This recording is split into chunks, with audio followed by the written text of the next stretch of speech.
Hello, everyone, and welcome.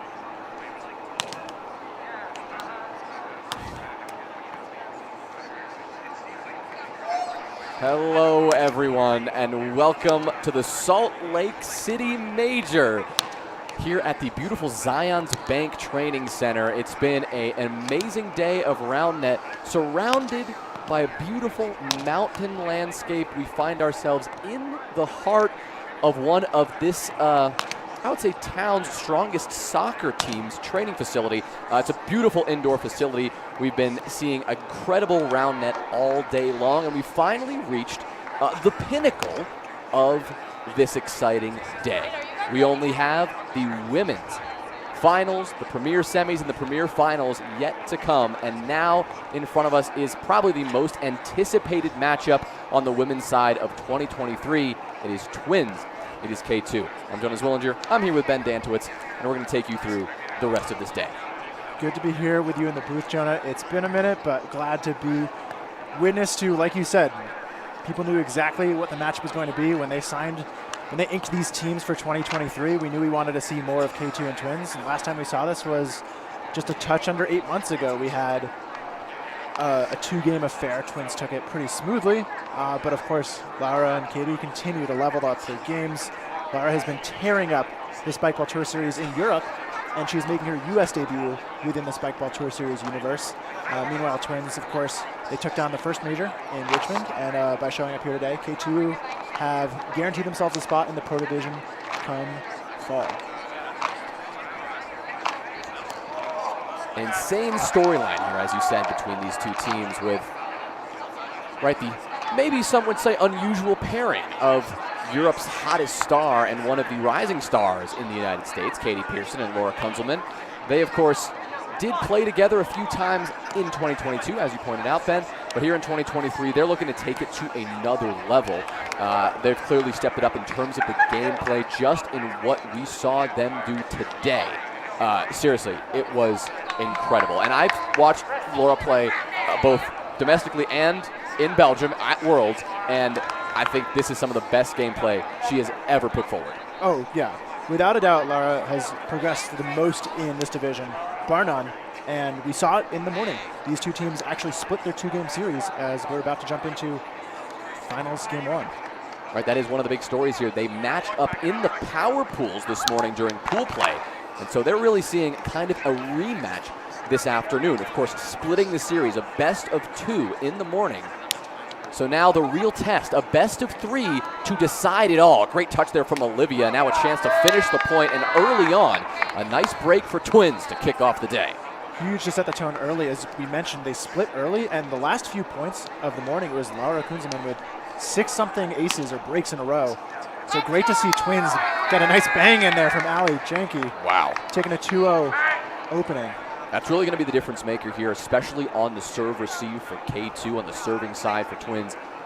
Can Twins apply enough pressure to get K2 out of system? That's been one of their biggest problems today. Katie Pearson, very well-rounded player. Today her her weakest point has been her setting. When it's a tough receive, when it's a tough receive from a partner, that recovery set has just given K2 a little bit of trouble. That is where K2 need to keep it tidy. And for Twins, if they want to win this one convincingly, that's what they have to exploit. Big lefty boom there from Olivia to close the point for the Twins. A needed hold just to make sure that they stay here in control. Like you said, it's all about that control and clean offense. Twins is no exception. They need to keep really good receives and sets to prevent K2 from making any defensive stands themselves. And so far, no chinks in that Twins armor. Of course, we talk about these teams splitting games in the morning, but Twins has not dropped a women's division tournament in over 2 years still. Wow. You see why. You see why. I don't think anything's going to be different today. I mean, what an incredible serve from them. I mean, coming into this game, looking at the way both of these teams were playing, I sat around, talked to a couple of people, made a little bit of a bold prediction. I said today is the day that Twins don't take it in two. More than that, I said that K2 have a real shot at this. they have a real shot at this. Ali Janke, of course, you see a little bit of tape around her knee. She had a bit of a collision earlier in the morning, was a little bit slow to, get back on her feet and get back into the rhythm of things. But as you can see now, chasing after that long ball, clearly feeling pretty comfortable here, and that's really going to be what I'm keeping my eye on.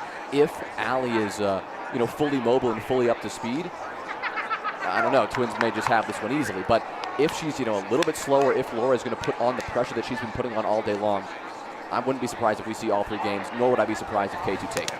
Yeah, it's anybody's guess. There's just so many variables coming into play to say that there's just one X factor would really just sell short all of the talents these players bring.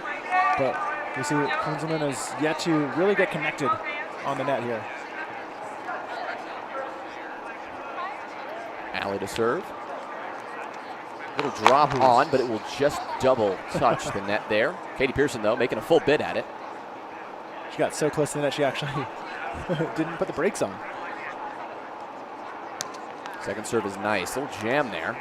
But a strong set and a good choice there from Katie. Thought for a moment that was clean, but based on the reactions of our players, our referees, that one was not so much. Yeah, the set was high enough, but it was a little away from Pearson, so she had to make a last-second dive over the net. Really tricky play to pull together.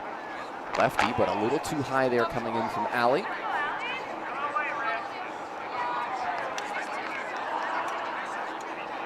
When you talked about all the variables at play here, and one obviously that our viewers have probably figured out at this point is the presence of our referees. Can you talk to us a little bit about that?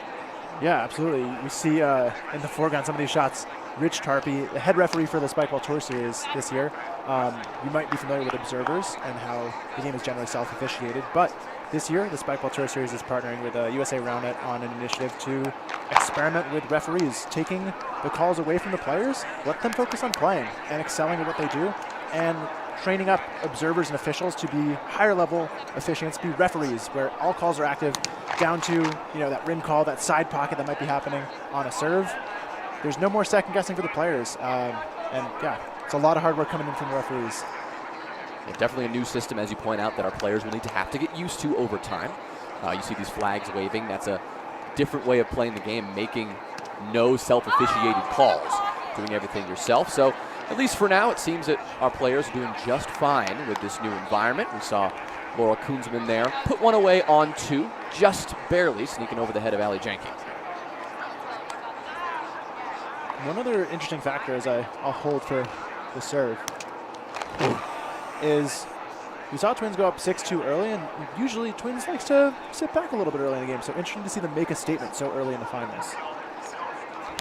Much needed because, when Laura gets hot, I mean, it gets very, very scary. We had the high call coming in there from our referee.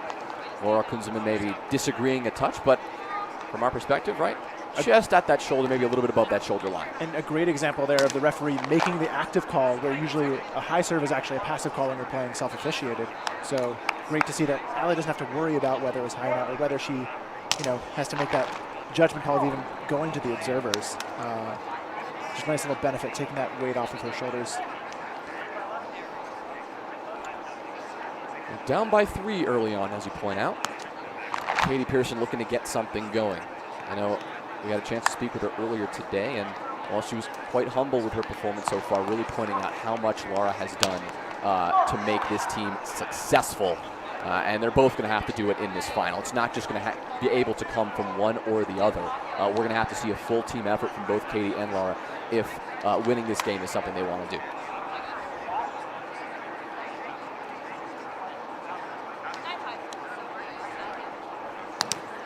Worth noting here, every once in a while you may see our players kind of looking up to the ceiling as if to wonder what's up there. Behind us, we've got a massive LED board, a beautiful Jumbotron essentially in this facility with a live stream of our broadcast as well. A couple of seconds delay on that, so if our players ever want to see, exactly how did that happen, where, what are the spots, what's the score, all they do is they'll look up top and they'll get their answer. Yeah, sometimes it's nice to have a scoreboard handy. Here you also just get that nice little vanity of looking at that really cool serve you just hit. Hypothetically, that is, for the time being from K2. Yet to really put some pressure on Twins.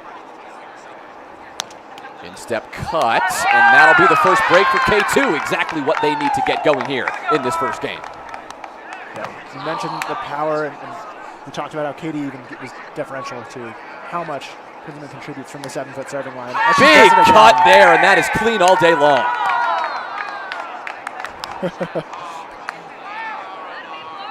Naomi is trying to appeal to the replay board for a call. Another good one. Oh my Lord. This is why K2 is so dangerous. It's why Laura Kinzelman is so dangerous, because when she gets hot, it is so hard to cool her down. Yeah, she's feeling really good, getting great contact off of these serves. Dear Lord, that was close. Looks like that was a rim, though. That was terrifying. That was terrifying. If that's legal, everybody's in trouble.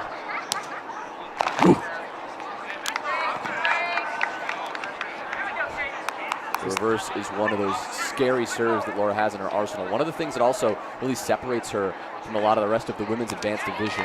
The reverse cut is something that, you know, some people have, but it's just not as consistent. And I think it's rather been one of Laura's strongest serves today. In clutch moments, she's brought it out, and it has worked wonders for her. Katie, though, sending this one long straight into the open arms of Olivia Janke as she works her way back to the net, though. She cannot finish the point.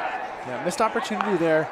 And they got K2 out of system where they wanted them, got that pressure applied. So for Twins, it's going to be a matter of converting those if they're not going to have that same fire from the serving line that K2 can bring. Well, after the early lead, Laura putting on a show to bring it back. We are all tied up 10-10 at the halfway point in this first game. It's a really familiar spot for Twins, where this is usually when they're feeling good, when they can outmatch their opponents. They like to take over. Calm set there, and the lefty hit coming in from Allie.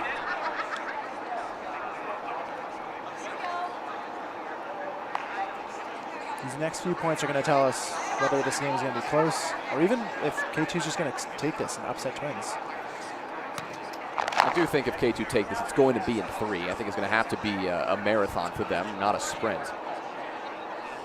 One thing's for sure, taking this first game would go a long way to establish that dominance. Speaking of, Laura Kinzelman doing what she does best, a beautiful dive over the no-hit zone, pulling that ball around her body and out of the way of the defenders. Yeah, she's of course one of the longer players in the division, so when that sets off on the other side of the no-hit zone, she's able to use that reach to get around the ball, still create some angles, and just make those hits undefendable, especially when you're diving and hitting it back from where you come. Stakes here, of course, we've talked about it a bit.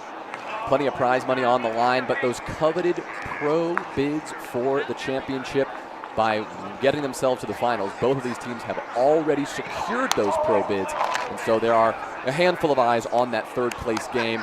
Actually, well, there are still a handful of eyes on that third place game to determine that podium finish, but not really on that pro bid, because in women's we have 12 pro spots, and, well, 2 bids are given out at every single event. Yeah, I'm definitely grateful to see both these teams have already locked their spots up for the pro division in the fall. As we said, this is the one to watch. And so, Pearson nearly a block back on the net, but either rim or maybe in the no-hit zone. Some sort of infraction there. This Twins keeps things close, but they're getting pushed a little bit more on offense. And just confirmation there, that is Twins' point, and the infraction's being waived against K2. That's the only downside of the flag sometimes. You're not sure if you made the mistake because... Right, it was a flag wave, but was it my fault or your fault? The flags are all one color. Rim there, and all choosing not to play that one. Oh, actually foot fault call. Yeah, that was called so fast I was going to say it. If it was rim, Rich Sharpie, he's got great eyes, but oh my gosh, that would have been so fast. That one's clean. The dive. Oh my goodness! Potentially off the knee of Laura Kinzelman. The hit off the knee. An errant set from Katie after obviously very, very tough recovery to make happen. And on the knee, on 3 essentially, on the net. Yeah, out of system, but for Twins, it's just getting caught ball watching. You had a fantastic serve, and you just need to finish that point out. Make sure it doesn't come back your way. Drop attempted there. First time I've actually seen that from Laura today. Comes up short though. The ball is bouncing really softly if you get a good drop on this turf with that spin. We've got a lot of cushion on the turf in this facility. It's beautiful, beautiful turf, but yeah, definitely a little more springy than these players are used to.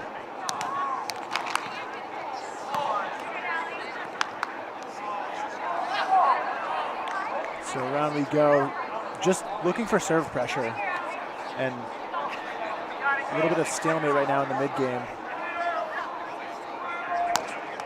Big rip there. Oh, and the on-two attempted from Olivia, and every player's worst nightmare.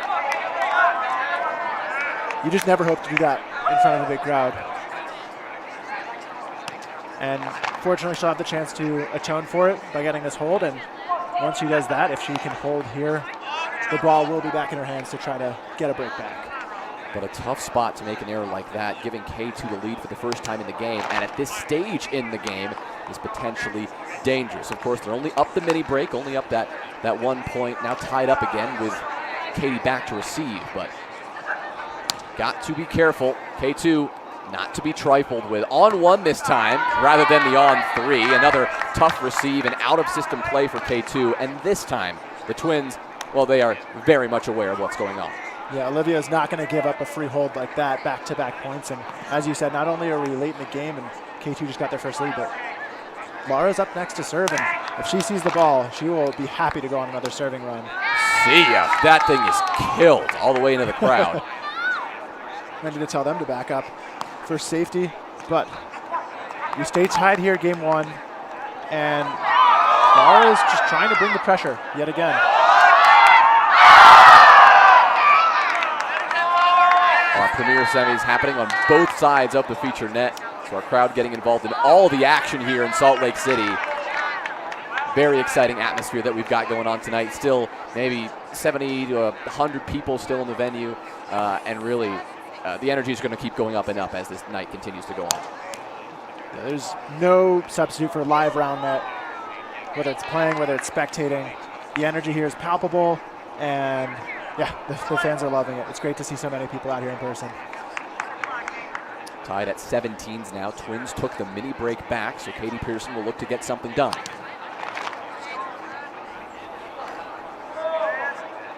First serve is not going to cut it. Just close rim as she's aiming very narrowly for that front pocket.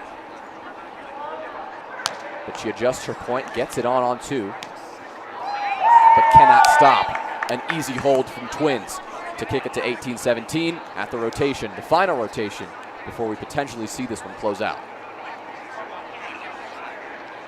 Jenkins put on Olivia, that is. Really good pressure last few times, and she does it again here. Yeah, but a little bit of a misplay. Laura, she wanted to go for the drop shot. She saw the space, but just missing a little bit on the finesse and hitting the outside of that far rim. It was a great decision, just did not have the execution, unfortunately. And that gives Twins a 2-point lead and allows Olivia to drive the dagger into the K2 heart. That kicks things to 20-17. It kicks things to game point for game number one. I'm not sure if Laura's looking for a timeout. But as you said, dagger moment for sure there, and a sick lefty serve. Not going to let that go unnoticed and appreciate it. Olivia really popping off those last 2 points there. Confirming the score with the Jumbotron. And then ripping away. They'll think about this one, and they will play it. Backhand from Laura. Oh, it's missed. And that ball, it's back on and over the head of Laura Kunzelman to close out game number one. Twins in form. K2, not so much. Still a little bit to fix on their side of things, and that's what they're going to be trying to do in this second game.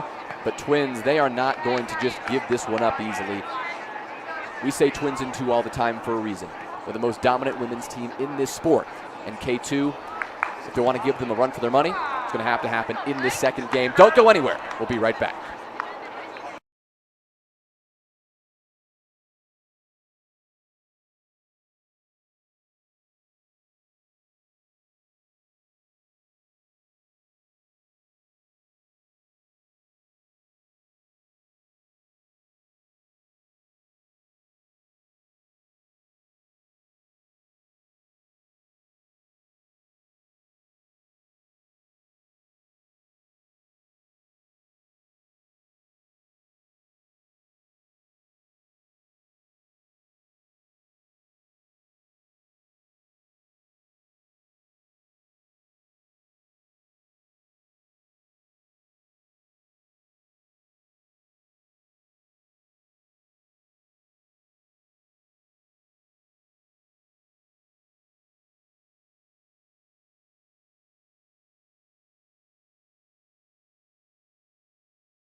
Ladies and gentlemen, we are back for game 2 here of the Women's Advanced Finals in Salt Lake City.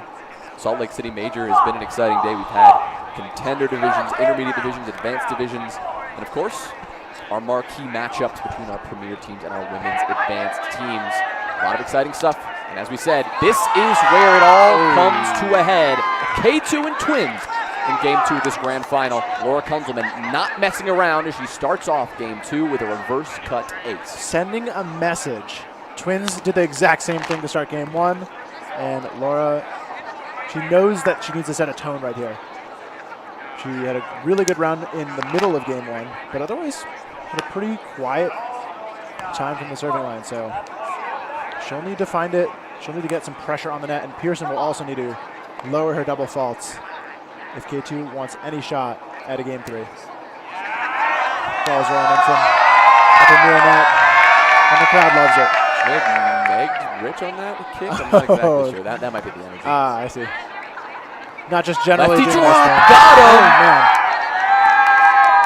man. Dusted there. Good choice from Olivia Janke, seeing that Laura's been biting on that lefty. Picking up where she left off at the very end of game 1 on that 3-break run in a row.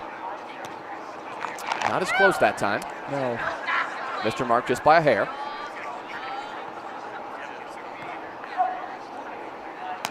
Whew. She's swinging really hard there. Yeah, she wants this. It's just interesting to see the levers they're pulling with serve percentage and how much pressure they're trying to force on the receive, because the defense has been pretty strong really for both teams when the ball's in play. High serve there.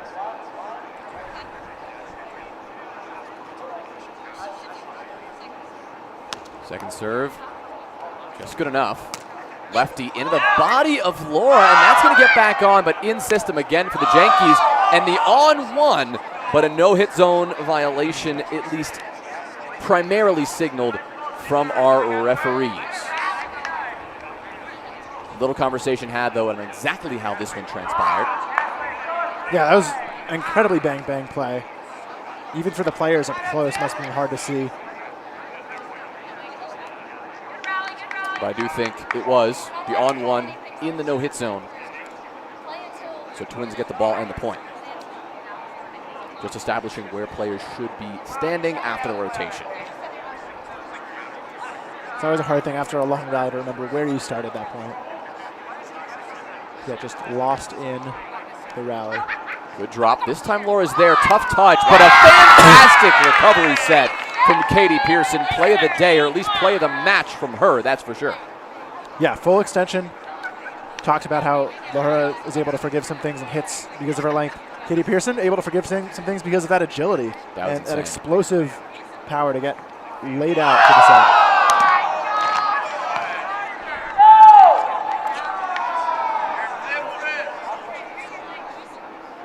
Second serve now. No good for Laura. So Twins continue to maintain the lead by a hair. And Olivia Janke will get the ball back. Not who K2 wanted to have the ball in their hands right now. Olivia's been firing. She's been swinging hard, as you pointed out earlier, Ben. I mean, truly, I wouldn't really want to be facing any of these servers if I was on the line. Well received there by Katie. That's well struck as well. Just getting out of reach. Nearly serious crowd contact as the, I think, jumping high kick from Olivia Janke nearly just beheaded a couple of members of the crowd. Yeah, a little caught up in the moment there. Obviously wouldn't have been a clean soft touch opportunity as the ball was on the way down. Playing through the high call from Ryan Gross, and a smart decision from Twins. Yeah, both teams exhibiting really sound, controlled offense on those last 2 holds, respectively. Still plenty of time in this game, but for K2, this is potentially the end of the road if they cannot come within striking distance, if they cannot make this comeback happen and take the win in the second game. So every point is significant for them. Big boom and another good recovery there from Laura. Katie Pearson, a little off net on the set, but did set up her partner's right hand beautifully, knowing how strong Laura is, just getting that ball just far away from the court. Yeah. Twins has not really shown that range for the long ball defense yet. Oh, beg your pardon, that's just high. Yeah, she did jump just a bit, but I still think it was above her shoulders. We're seeing the instep reverse here, maybe. Looked like that was what she was swinging for. KT still nursing this minor advantage. As we noted, Twins is a team that loves to just pull away at the end of games. And so for K2, just saying they're comfortable going neck and neck here. Great receive. Set is on the money. A nice little low ball. Maybe not the contact Laura wanted, but exactly where she wanted to place it at the very least.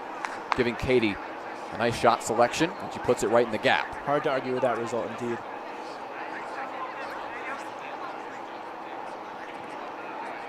Split stance now from Katie. That's something new from her. Couple of options there for Olivia. She will, it looks like, miss the contact that she hoped for, but sneak by with a potential, well, just good visual blockage of where that ball was going.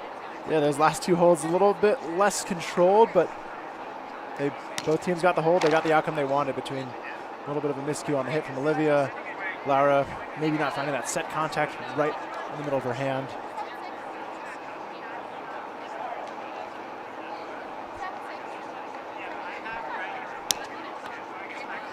Make sure that second serve is getting on. Backhand flick. That right there is just textbook Laura Kunzelman, if I've ever seen it. I mean, what are you supposed to do against that kind of hit? You got to guess and hope. Guess and hope that you were in the right spot for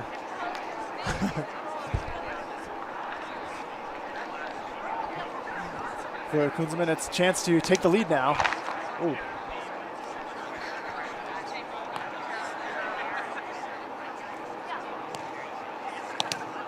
Second serve is no good either. Tough start here for K2. I mean, they're staying neck and neck. They haven't really given up the lead too badly here, but again, they need to take the lead. They can't just be sitting behind and waiting for something to happen. Twins, they thrive in the late game. And no hit zone infraction here too. Digging the hole a little deeper. No hit zone violation called on the dive over the net from Katie Pearson. I assume the hands, potentially her feet landed in as she somersaulted over. Instep. Oh, what a serve. No good, though. Foot fault again called. Something that Olivia has struggled with for some time is when she goes that offhand. It's really hard for a lot of players when they go offhand, is just drilling that they keep their opposite foot anchored to the ground. So for Olivia here, it's her right foot.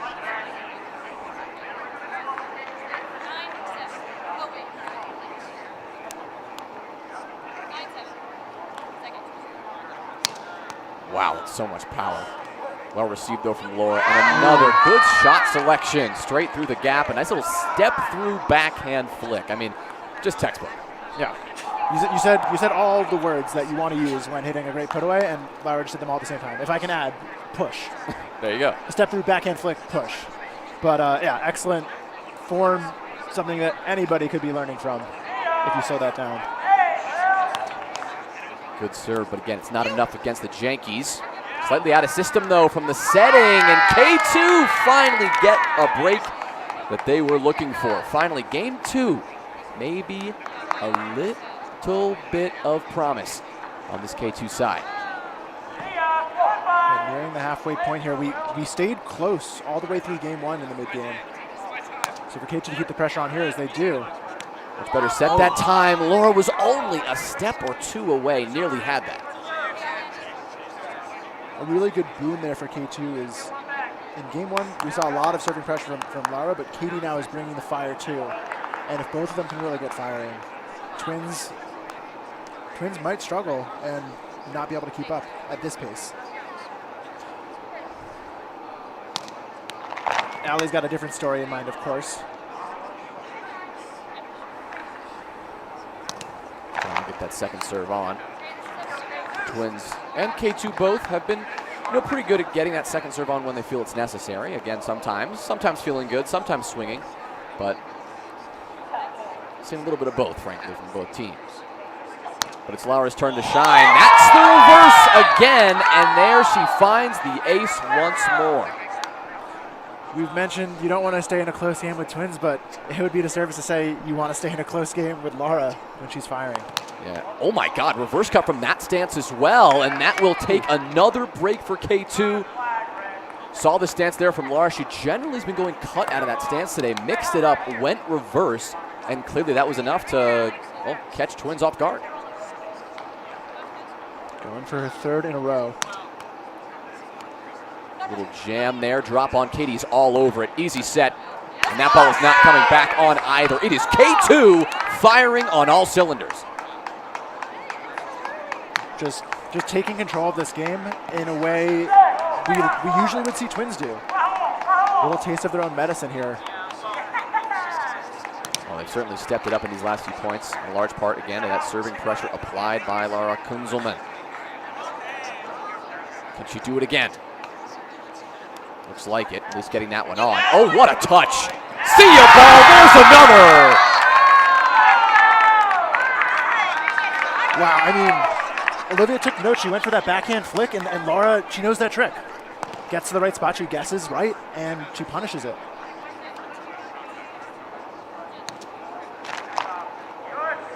Surprised we haven't seen the timeout coming in from Twins. Good a time as any, trying to stop the momentum that Laura has built. But thankfully, they will get a free ticket out. Just barely, though. And, well, not without doing a lot of damage first. 14-11 now. K2 not only taking the lead for the first time, well, but doing it in style and taking it by 3. It's Olivia's turn to answer. Oh, she can do it too. That thing came fast. But Katie Pearson, again, just doing a really nice job on the serve receive, I gotta say, especially on these jams. Maybe there's a little bit of width that's been giving her some trouble, but Katie is all over that jam ball. Yeah, interestingly there, didn't call off the serve because of the fault. Such a bang-bang play. There's the lefty. That's wide open there for Olivia. She'll take it. A diving effort from Katie, but it's not quite going to reach. K2, though, clearly they're feeling good, trying to make some plays. They know they've gotten the touches they need to. It's just about staying composed, doing exactly what they need to do for the rest of this game. The bare minimum will get them by. Holding the rest of this game will get them by, and if Laura keeps hitting shots like that, there's no reason to suspect why we would not go to a game 3. Yeah, it's very easy to celebrate that backhand. It's so hard to defend, but at the same time, every hit's got a set, and Katie Pearson has been just diming up her teammate on each of these clean putaways. Wow. A recovery there from Olivia, just trying to get that quick touch. Thought for a second that that serve may have clipped the rim, but I think, you know, all of our rather referees in position, the players seem to think that that was totally fine. So just another incredibly low serve and something that is just so tough to receive, even if you're as good as Allie and Olivia Janke. Reverse ball that time. Again, the lefty from Olivia has been working out very well. K2 has generally left that pretty open. But you could argue the damage has already been done. Indeed, it's now just crunch time. If Twins wants to be that twin and 2. Great low serve, but Laura is there. It's going to be the power and the distance from her once more, sending that ball into the crowd convincingly and taking yet another point for K2. 18-13. Game 3 feels like it is on the horizon, Ben.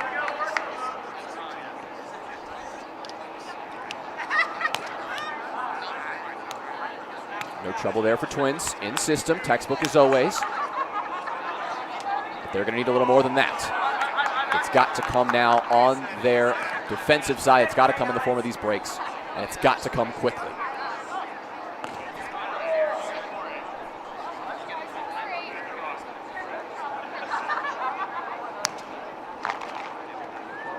First one up and over the shoulder of Pearson. Second chance for Allie. Took a little power off to get that one on. That is not enough to give K2 trouble. Again, they are doing a nice job of staying composed. A very different team than what we saw in game 1. Yeah, the same thing, the same story really that we saw in the morning is Twins winning the first. K2 storming back in a second. Yeah, again, worth highlighting. This is a rematch, essentially. We saw this in the 2-game series that they played. They each took a game, and it looks like the same result is in front of us now. There was no Game 3 earlier, but there will be a Game 3 tonight unless Twins can make a pretty miraculous comeback happen right now. Instep from Olivia and a very powerful swing. Trying to get them all back at once with that power, my goodness. Another well-placed flick from Laura. It's just so good, and you're hearing the crowd in the background just reacting in awe to that kind of technique. It's so tricky to defend a player when they're in system like that, and for Twins right now, they're covering the forehand and the backhand and splitting each other. And it would probably take both of them covering a backhand push and a backhand pull to really take that away. Slight defensive misplay there from K2, and certainly a missed opportunity, but one that I don't think they're going to be too upset about given the score at the moment. No break to end it. It's not going to be a flashy defensive play to close it out. It'll have to be a hold if they want to do it here. First serve from Allie. Will not cut it. Second serve. Big choice to make for her now.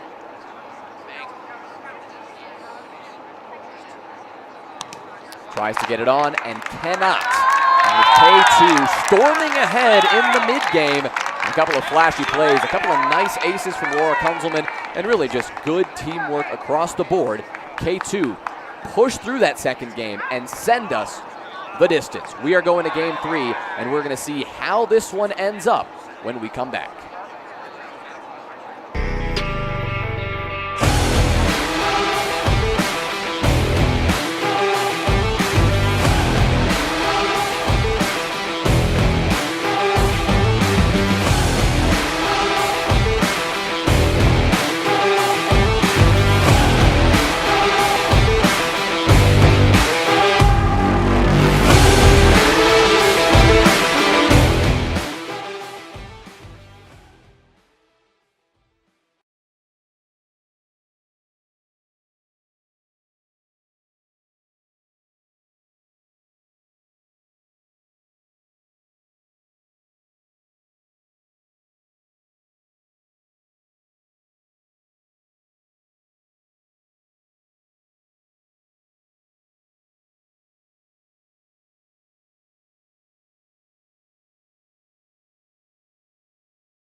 the bass kick. Let the bass kick. Let the bass kick.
All the way from Switzerland she's come, and well, she's come to dominate at the Salt Lake City Major. So far doing so throughout the day. Laura Kunzelman, of course, looking to not only make her highest finish, second place at the STS Championship, of course, but looking to make it a first place finish at a major and take what would be her first picture, I think, at least in the U.S., home with her to Switzerland. First pitcher in the U.S. is my understanding. But yeah. Maybe about 100 pitchers in Europe. Yeah, I was going to say, we talk a lot about how Twins hasn't lost in 2 years, but the story for Laura this year is that she has not lost a women's division tournament in Europe. So technically she hasn't lost a women's tournament anywhere in the world, and she's just seeing if she can expand that reach to the States. So something's going to come to a head in Game 3 here. We've got Laura and Katie. We've got the Twins. Something's got to give. It kind of feels like Game 5 because we got the 2 in the morning, as we mentioned, if you've been with us. You've been with us through the broadcast. But really, it's just Game 3. It's really just one game. It's for all the marbles here. It's for all the marbles, and it is a culmination of what has been an incredibly long day, an incredibly hard-fought day for not only both of these teams in front of us, but all the teams we've had in the women's division and all our divisions today. But looking to end it with a bang and what would be a historic win. It would be a historic win for K2 to win this because, again, Twins simply do not lose. It's not something in their vocabulary. It's not something they've done in 2 years. If K2 can take this one, it would rock the round net world. Soft touch and the dive from Katie Pearson is now on the net, but straight into Laura's hands, and now back on the net for the finish. What a rally to start off this Game 3. Wow. I'm just speechless. More of that in Game 3, please. Yeah, give me more. Please, please, please. Good serve. Cut this time, finding a little bit of success, but as we said, Twins are some of the best in-system setters, frankly, out-of-system setters, too, in the game. And we saw there a calm set from Allie. Easy put away from Olivia. Absolutely. And critical to not let Laura pile on some breaks early in the game. She's been getting them in bunches this series. Oh, but the lefty from Olivia has also been lethal this series. And look at it right then. Maybe the best serve she's hit so far tonight. Don't make me choose, but yeah. I'll give that the superlative. Oh my gosh. And if she backs that up with a drop or a righty. Right here. Ooh.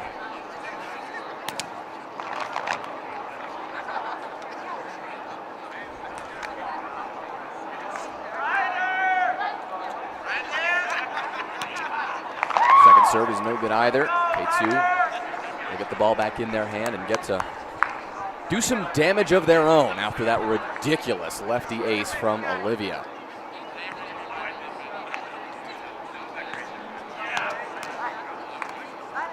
No trouble there. Again, it's the lefty on 3 there. The clean lefty hit from Olivia that has really been one of the major, I guess, tipping points in this game. K2 just not been able to get a lot of touches throughout this match as a result of that strong lefty hitting.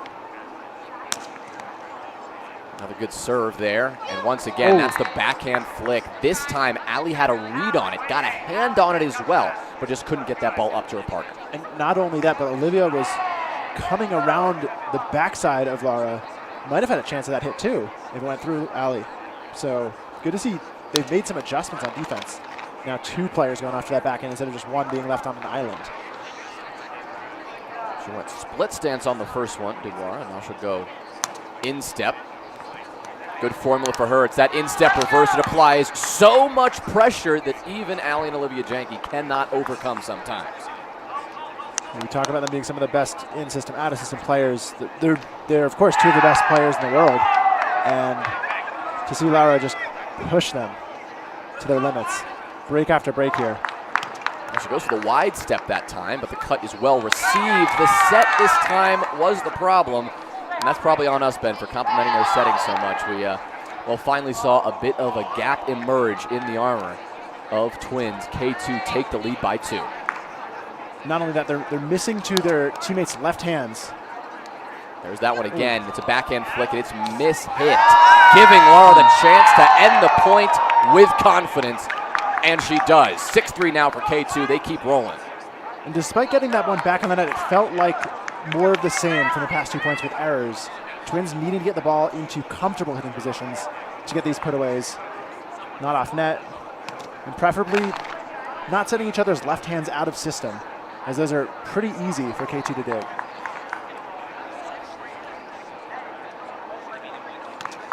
Step cut that time. Again, setting on the opposite side of the net, but that time potentially, well, purposeful, because the gap on the other side of the net was pretty big. Katie Pearson kind of stuck on an island there, and coming in for the hit, well, they had a lot of options. Yeah, lots of room for that backhand pull by Olivia, and bringing that break train to an end. Ooh. Wow. Nice cut there. Lara, though, big swing from off net, and, well, a little bit of a mistake. Obviously not the easiest hit to make, but one that, well, would have really solidified K2 in this lead. Being able to reduce that serving pressure, prevent these breaks from Twins, that'll be essential for K2 as they want to end this game. Yeah, it's no longer a matter of expecting some normal expectations on these players. You have to be expecting yourself to do what it takes to take down the team to beat Twins. And that means playing error-free for K2. Reverse attempt from Olivia. I like that.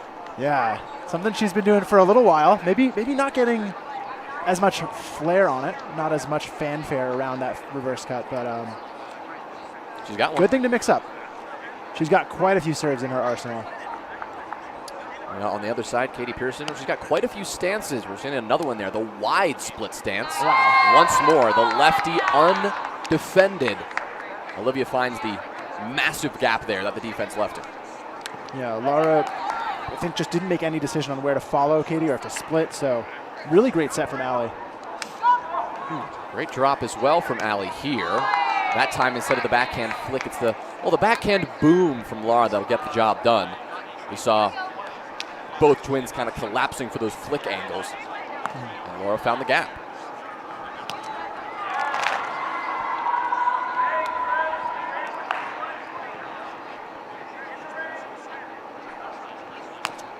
Second serve, just a bit too high. Signal by our referees.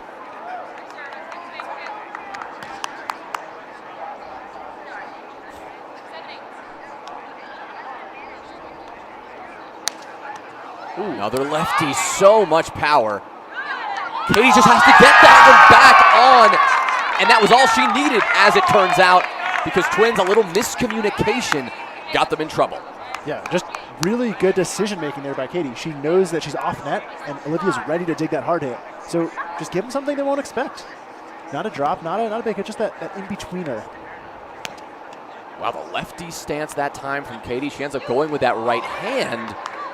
Unclear if Olivia actually hit herself with that ball or it's just going to be a hinder and go again. It looks like she hit the ball into herself.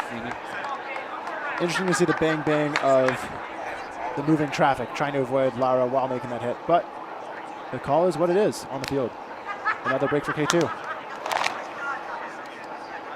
I think seeing a little frustration out of Twins right now. They know that, well, they know how important these next few points could be with K2 holding the lead that they do right now. Good recovery set, and, well, just a nice calm hit there from Allie. Just goes for the boom ball over the head of Lara, and she'll get it there. Yeah, that frustration, that fatigue, all starting to build up. And as the points go on, if they don't bring this to even, it could mean we see that at a fever pitch. Electing not to play that first serve. Confident statement by Katie. And a confident on two from Laura. The dive from Allie as well to see if she can make something happen. But you can't quite find it. K2 in a fantastic position to win this game. They just need to stay composed. Can't let the pressure of the moment get to them. Just to remind everybody watching the moment here, Twins, we've got a team that has not been defeated in the women's division in about 2.5 years now. But don't tell K2 that. Just tell them it's just another game, because if they play their game, they can beat anybody. Yeah, I think everyone in the crowd, they feel, well, the significance of this moment, as I'm sure Twins do as well. They've been under pressure before. They've had to make comebacks happen before, but every time, for 2.5 years running, they've done it. Can they do it this time? That's the big question. Not only can they do it, but can they do it against a team that is, this is the best team they've ever played.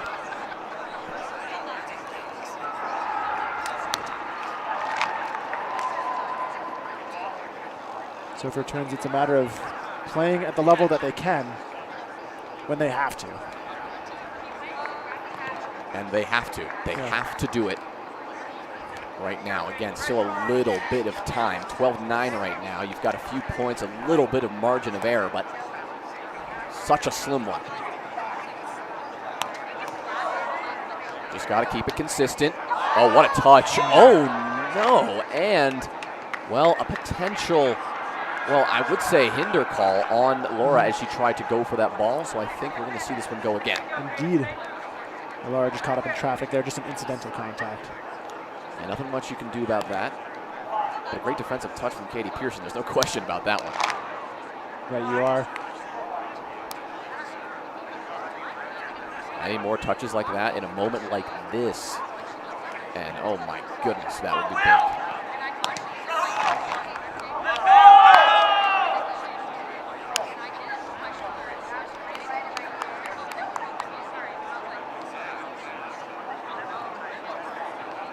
Down by 2. Ella Janke with the ball. Knows she has to do something from 7 feet. And she will start things off with a nice ace on that righty cut. The ball has to stay so low to be good on Katie Pearson. Stayed low enough, it was wide enough, it was fast enough to give K2 a lot of trouble. Playing through what looked to be a side pocket, and it works just fine because Laura, as always, finds the space. Just an unbelievable recovery set by Pearson, too. Those two are finding each other in all the right spots right now to keep this lead. Reverse. Clean. Dead center net. Looks good enough. No signal from the referee that may have clipped the side pocket, which means K2 take yet another break at the hands of Laura's serving power.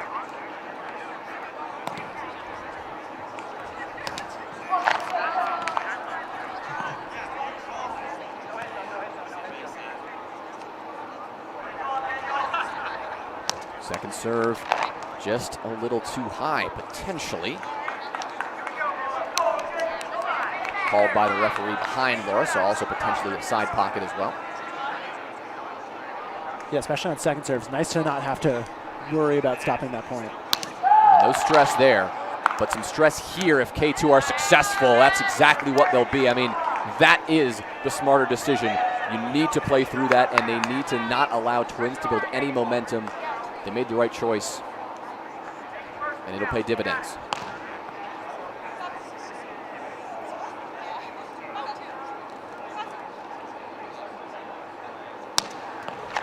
Good serve, just a little too high. Olivia trying to psych herself up, trying to muster that energy that she knows is needed to make this one happen. That ball called high, that one closer than most. The players found out just in time to not play through that second serve. So Allie with the ball back and on the front rim first. I mean, we've talked so much about K2's power, their momentum right now. Let's be fair, it's only a 2-point lead. Not the safest thing in the world if Twins can get something going. But as long as K2 can prevent that very thing, I mean, they can just keep on rolling home to victory and, well, achieve something that has been unprecedented the last 2.5 years running. Playing this one, Laura in the right spot, but just not able to get the touch. They're trying to not only hold on to this lead and stave off a Twins comeback, but they're continuing to apply pressure and try to extend it. Pearson with a little bit of turf in her shoe. He's going to just adjust the equipment between the rotations. But for Olivia, she's running out of opportunities to make a move. I think she knows it.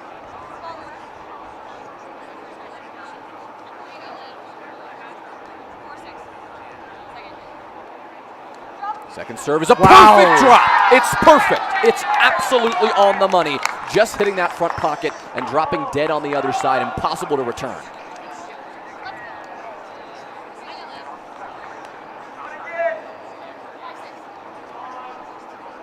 Now only down by one. Brings out the lefty again, and that's perfect. Oh, some fault called actively looked like a foot fault. Called before the ball was contacted. Yeah, a toe drag. Unfortunate. So we saw that earlier in the series too when Olivia went to her left hand, not quite holding that right foot down. Tough call. But they're going to have to live with it and move on. Puts the drop on. Olivia saw it coming. Called for Allie to get in defensive position, but it's just so hard to adjust that late. Just a powerful on-two. That moment there with that lefty serve from Olivia, just the wind being taken out of the sails of Twins. They're going to need to find another breath of life here to stay in game 3 as Katie looks to just send the dagger home.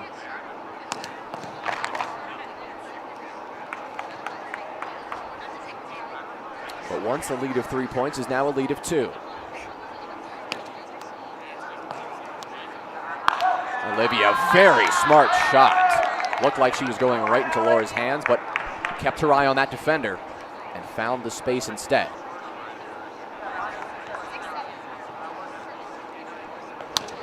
Down by one. What a serve from Allie. She's found it, and she's found it at the last possible moment in this final, but exactly when she needs to get it done. And Laura, just off the fingertips there, man. 17s. We know Allie has it in the bag. She just showed it to us. But the second serve will not land, and K2 will maintain a sliver of a lead. And now the scary part for Twins. a very important hold. Big reverse. Oh, but a good recovery set, but that defense is all over it. The backhand, telegraphed, but perfect. It doesn't matter that Twins knew it was coming. You're not going to find that ball. It's just too good. It's just too good from K2. You look at those two hits, and one is just so much more confident, so much more powerful, and that much more unreturnable. And that break is going to sting. You just brought it back from the brink, and just like that, you're on the edge again. The edge of defeat staring them in the face. A second serve for Laura, and it will be good, and it will be perfect. K2, match point.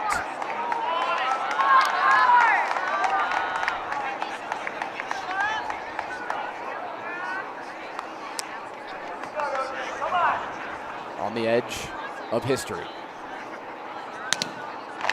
Laura Kunzelman looking to do what no women's team has done in the last 2.5 years. Katie Pearson alongside her.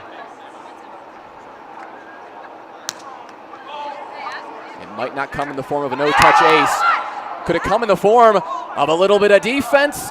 Not quite. Not if Fatley has to say anything about it. She will put that ball away firmly into K2's body defense and make sure that her sister gets another chance at this. Makes sure that Olivia can put the team on her back once again.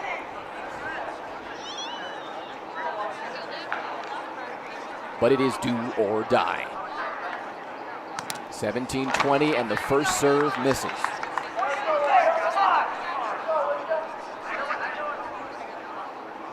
18-20, and the first serve misses. The second serve, no good either, and history has truly been made tonight.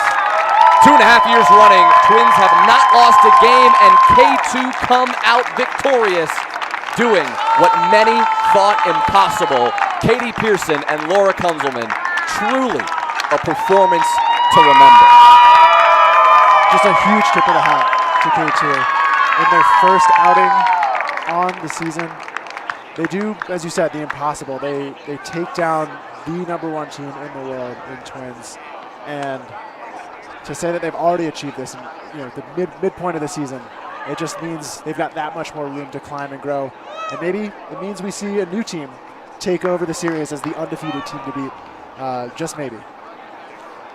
What a way to finish. And for K2, something that they will be remembering for a long time, and I'm confident Twins will remember this one for a long time as well. Not something they are going to want to repeat. I'm confident this is a team that is going to come back stronger, but we're going to have to wait and see, because K2 will walk away your Salt Lake City major champions and will take home the top spot. Twins, of course, already earned a pro bid. K2 will join them.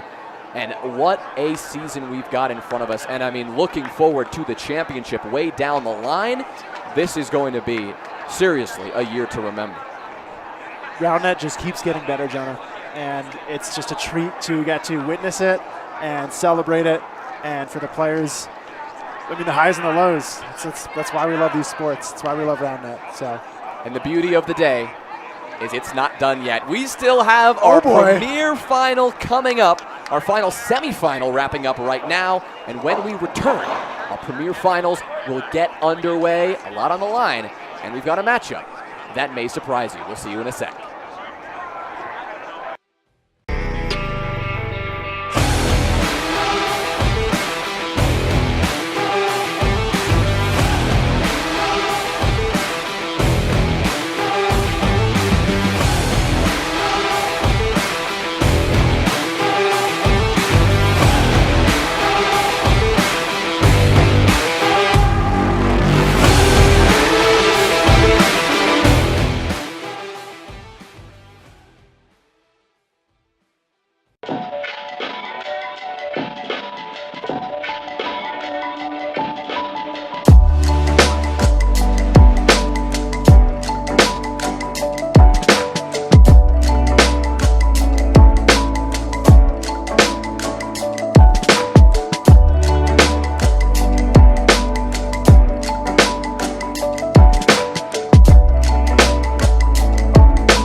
The final.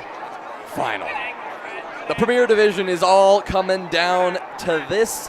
And as I teased earlier, it's a matchup that may surprise you because, well, a little bit of a surprise team came into Salt Lake City Major, and they have, well, torn teams apart left and right. Because, of course, in front of us, we've got Judgment Day, and we've got, well, they call themselves TRP Moneyline. It is, of course, the man you see in front of you, Ryder Rivadeneira, and his partner, Matt Cole, of course, of Kingdom Come. They've teamed up for this event, and they have been terrifying to play against. A lot of questions coming into this event, then, of how Ryder would fare on the highest level in a return to an official STS event. Exactly right. We've seen him do everything in this sport except win a pitcher on the Spikeball Tour Series. And so today, he's teamed up with good friend Matt Cole, and as you noted, they started the day outside power pools, and they have showed every step of the way why they deserve to be in this final, taking down 3 other power pool teams along the way, if my math is not incorrect, and doing it in relatively convincing fashion as well. They started off taking out Cigar Boys in the round of 16. Then it was Spotless in the quarterfinals, and their most recent victim was In System in the semifinals. 3 very highly ranked, well-respected teams. And to say that they're here now to take down Judgment Day, just to get that last feather in their cap. The answer to the question is, can Ryder do it? Can he get that big win on the big stage? I think for many people who followed him throughout his round net career and have been following his, the occasional bit of round net, he does play the content he posts, ATX Spike Down, an event put on in partnership with Trash Round Net players and Spikeball. An event that happened really to kick off the year, kick off the season, an unofficial event, of course, but an event that Ryder won, teaming up with Clark Marshall and taking that by storm, something that he had done before only 1 year prior. But as you pointed out, Ben, yet to win an official STS event, no pitchers in that man's closet. But on the other side, Frederick Hinkle and Gabe Fanaki. Well, at least one of them has got plenty of pitchers in his closet. Frederick Hinkle is, of course, one of the most well-decorated veterans of the sport on the Premier side. And is teaming up with Gabe Fanaki coming into this season. They've been talked about as probably one of the favorites, if not the favorite, to take the whole thing. Spot on. 2 of the best players in the world teaming up. What could go wrong for Frederick Hinkle, Gabe Fanaki? And we saw glimpses of that in Richmond, where they took 3rd place, made it on the podium, already got their pro bids, and now they will have 2 pro bids in their belts for the year. But this time, they want to stand in the middle of the podium. That's what Frederick loves to say, is he wants to stand in the middle at the end of the day. And it's been a long one. We've been out here for several hours. Beautiful Salt Lake City, Utah. And Frederick Hinkle, he's as fiery as ever. Gabe Fanaki is going to bring the heat too. So just excited for the fireworks to ensue. Looks like everyone just getting these lines repainted and finished up before we get this game started. Little last-minute adjustments. Just want to make sure everything is spick and span before we get this one going. Of course, a lot on the line, as we've talked about, a hefty prize pool and pro bids to fight over. Now, the nice thing about this is they both secured their pro bid by just getting to this point.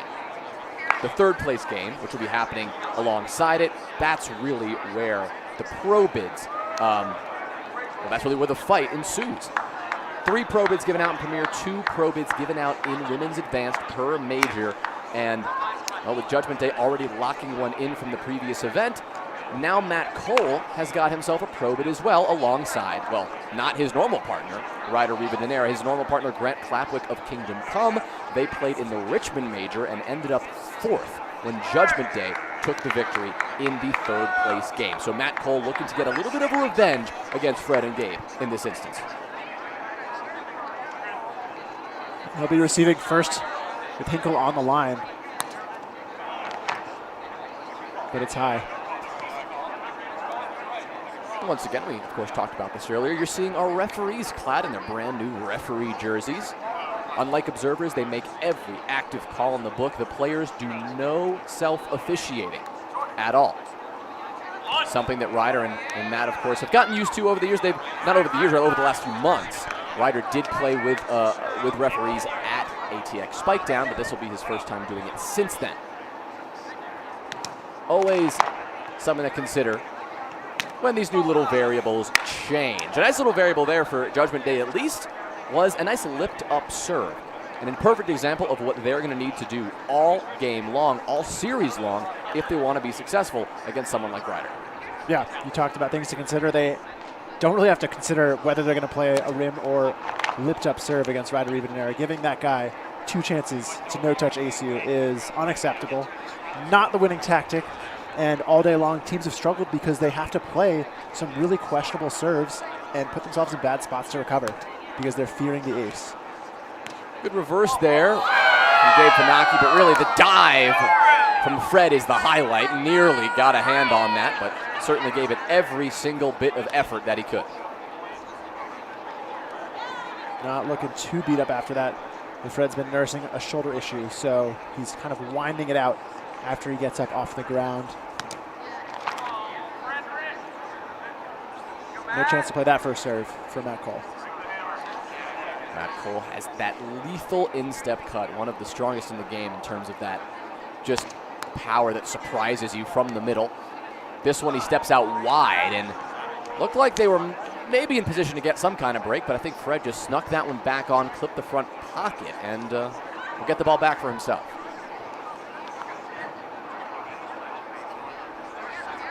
No harm done there. All leaving at 2-2. Nice one to kick things off for Fred, but a spot on recovery set. Gabe goes all the way downtown for it, swipes at it, makes contact, but just doesn't get the contact he wanted. Nearly running into the crowd there. These teams are definitely likely to run into those barriers this game. So it'll be a matter of getting not just that first touch, but also that controlled first touch and giving themselves a chance to get the put away all the way back at the net. We're always going to hear a lot of communication between these players at the net, especially between the teammates. Fred and Gabe, very talkative, or at least Fred to Gabe. Always has a lot to say, a lot of tactics to discuss.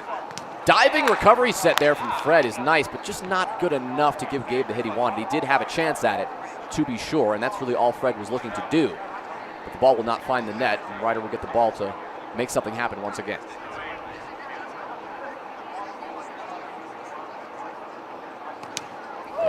Lefty.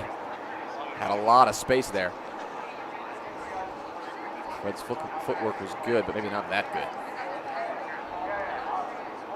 Riva can create so much space. Oh, that one just off the front rim. But Ryder, his serving arsenal is just so strong that even if your footwork is good, you could get gapped.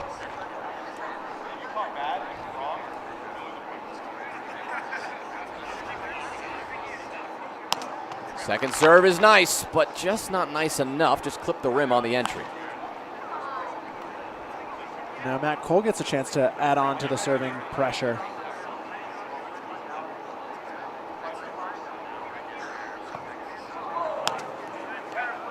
Wow. I'll take it. Fred hoping that was a little bit high, but not so much.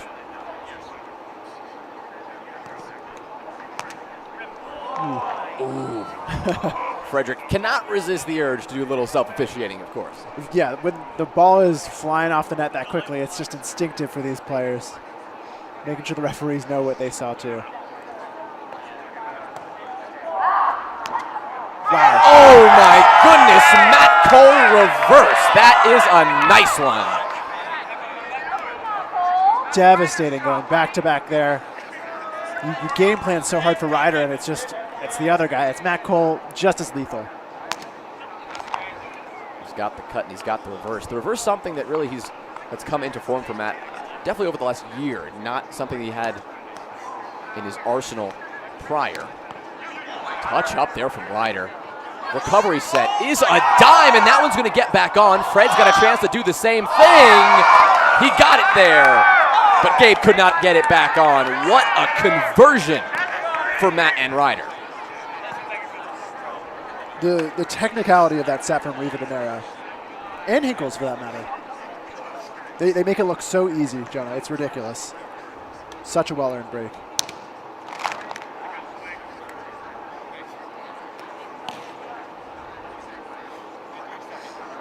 Fred getting locked in, as always, on the serve receive. That one definitely a little upstairs, as Fred would say.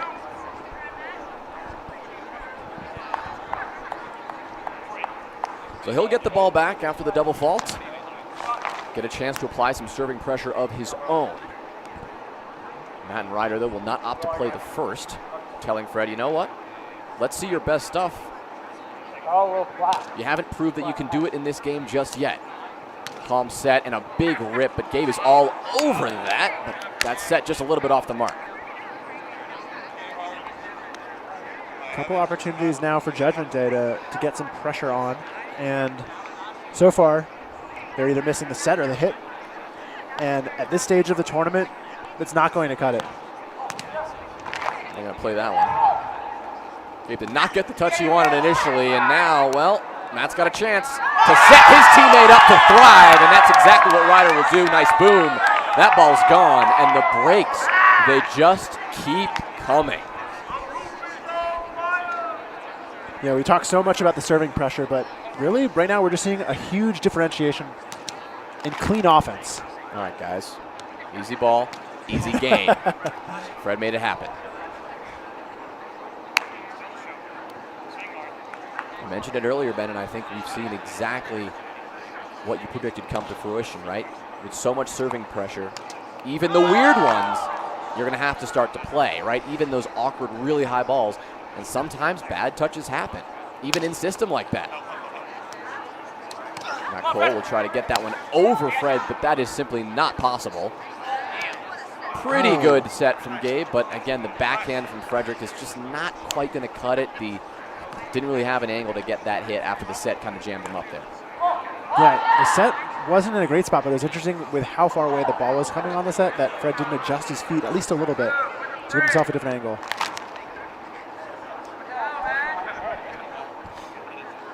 And Matt Cole once more. Nice one.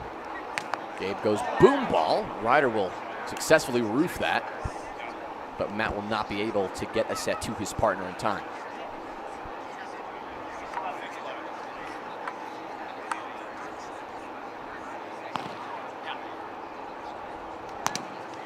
Fred knows he's got it in the tank. He's been ripping it all day. But in this first game of the final, that'll be really the first time it's going to land. The start of something that Judgment Day need to really cultivate here if they want to make this comeback actually happen. Still 4 points down.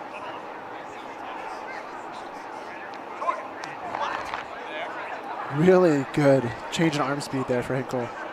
Just a little too much change in speed. The ball drops before the net. And he's going to blame the ball.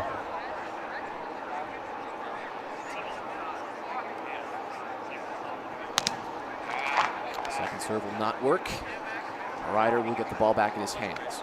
Looking at this lead right now, I mean, and looking at the scores from Moneyline throughout the day,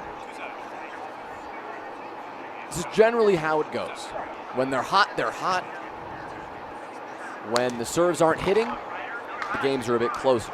TRP spotless took them on in the quarterfinals. The second game went deep extras, 29-27. But immediately following the game after Moneyline, both Matt and Ryder said, yeah, we're not going to let that happen again. 21-13, complete and utter dominance on the other side. And as we wait for a little equipment fix here, something notable from that quarterfinals match is, you say right, they're going off in that third game, but in that second game, they're not getting blown out because Ryder and Matt Cole have proven to be an incredibly hard team to break themselves. So not only are they taking breaks, but they're quite stingy in giving them out back to other teams. We've seen it we've seen the flashes of it despite Judgment Day not really landing the serves they want yet. Even in just the hitting by Judgment Day, Ryder and Matt are on the ball. They are roofing things. They're in the right spots. And similarly, their instincts in their hands have been looking really crisp on the serve receive. Well, you're seeing a look at the inside here of the Zions Bank Training Center in Salt Lake City. A beautiful facility, such great condition, and has been an amazing place to conduct a tournament like this. We've had, optimum conditions indoors all day. No need to worry about everybody getting sunburned, which inevitably happens at outdoor events. Don't have to worry about the wind impacting play. That's a significant one. And don't have to worry too much about the inflation of the balls, because that's something that will stay consistent throughout the day rather than really heating up and getting hot into the afternoon. Yeah, it's been a treat playing in these consistent conditions. Nice one! And you see Funaki find something. Ryder convinced that hit the rim, but none of the refs signaled as such. That one a little high. Ryder will choose not to play it. That is a very tough ball to set over your head like that. And coming down so fast, too. Works out well for them. Especially Funaki continues to struggle with the serve percentage.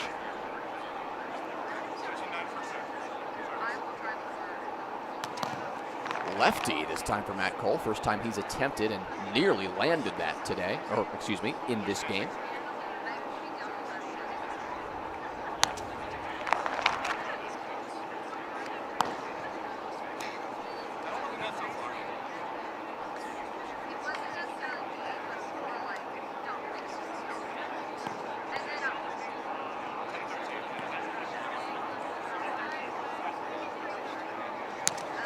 After the break from Gabe, the lead for Reva and Cole, not as scary as it was before. Only 3 points. Well within Frederick's range if he gets hot.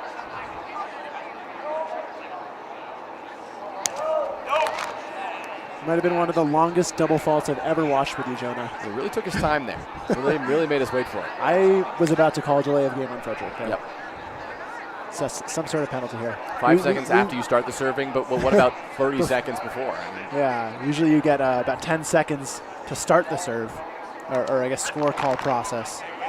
So maybe they were not sure what the score was, in which case, fair play.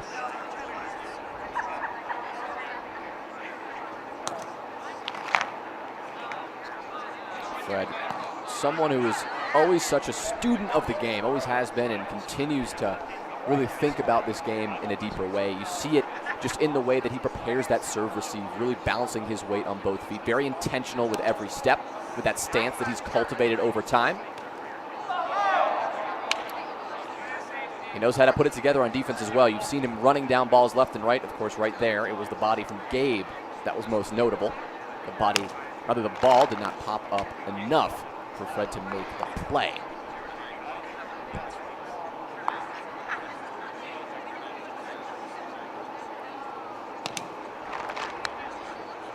Another miss for Matt Cole here. And pretty quiet cycle around the net for these 4 players. Frederick needing to make a little bit of noise as we near the end of game 1. Wow. What a recovery. How did Matt get under that? What a move. Ryder will, of course, take advantage, making sure to get that ball away. And not only that, but the angle that Cole was able to give Riva Denera, such that Funaki seemed lost on defense. I was sure that Funaki had a chance at that ball, and it was nowhere near him. Not sure what we're discussing, but we'll look for a signal from the referees about some possible infraction. Worth talking about while we're at it. Big story of the day, the return of assistive touch to the Spikeball Tour Series. They've been, of course, notably absent over the last few months during the Challenger and the Richmond Major event. They've been busy while doing a lot of things. They've been traveling in Asia, teaching a bunch of clinics. What looks like has been a lot of fun for them, and returning to the fold today.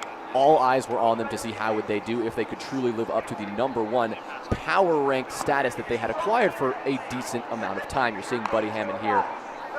Always loves the limelight. Good push there from Matt. Gabe's got a hand on it, but that one's not coming back. Assistive touch, of course, losing to bad combo in the quarterfinals. That was a big one in the third game, 23-21. So game 3 extras. Some serving pressure from Will, and Rahul really just took it over the edge. But an insane game there, and what's turning out to be, well, maybe an insane series, but this game 1 is certainly not all that close. The pressure from Matt and Ryder is a little bit too much for Judgment Day to deal with right now. Yeah, Matt Cole looking really comfortable and relaxed.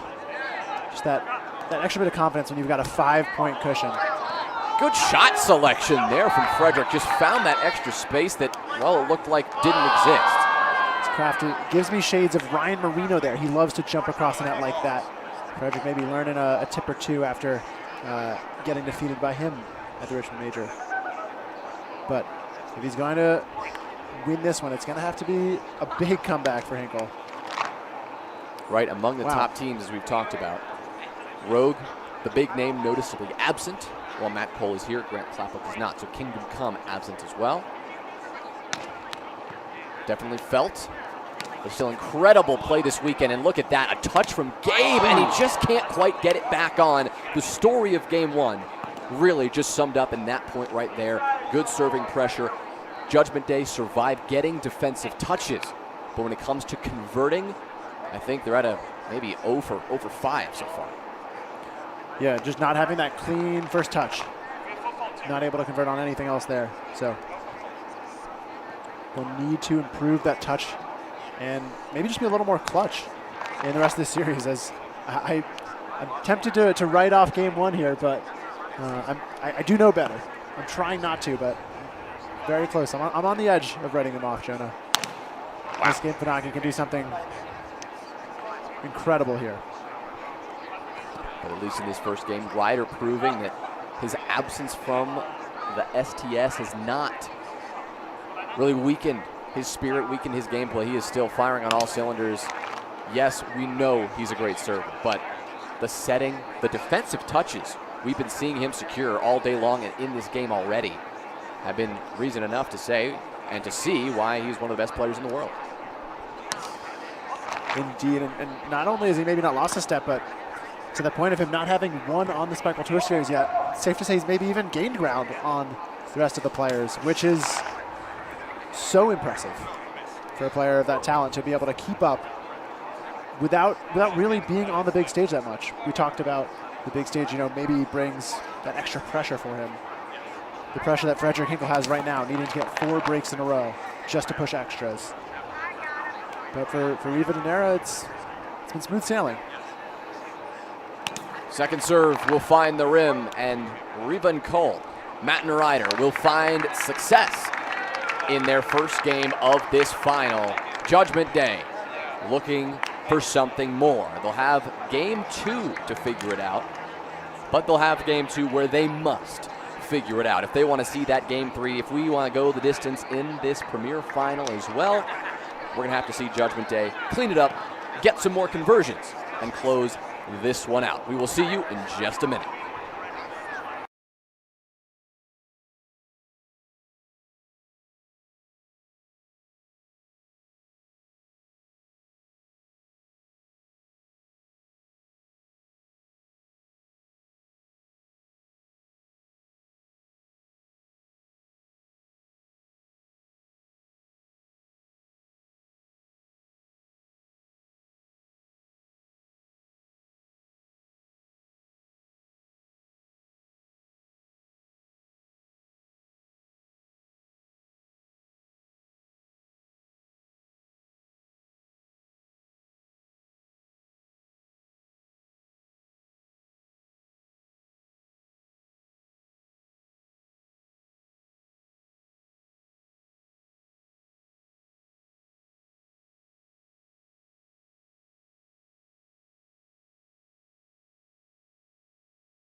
Game 2 is now upon us.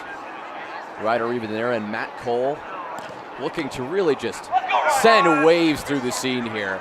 A mashup team at a major is looking to take the top spot, and they are well underway to doing it. Having taken game 1, all they need is one more.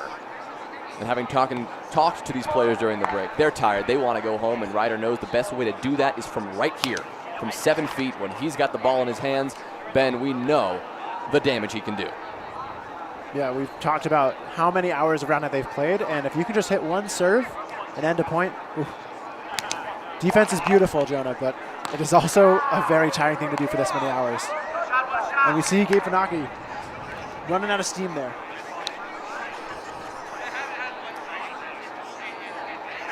Smart choice from Ryder and Matt. Playing that first serve, not letting them get hot. Nearly disaster as well for Judgment Day, but that ball called a little bit too high.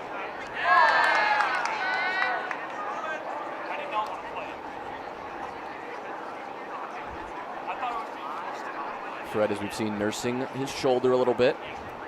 Hasn't been feeling good throughout the day. Tough, coming from a baseball background, that's all your shoulder.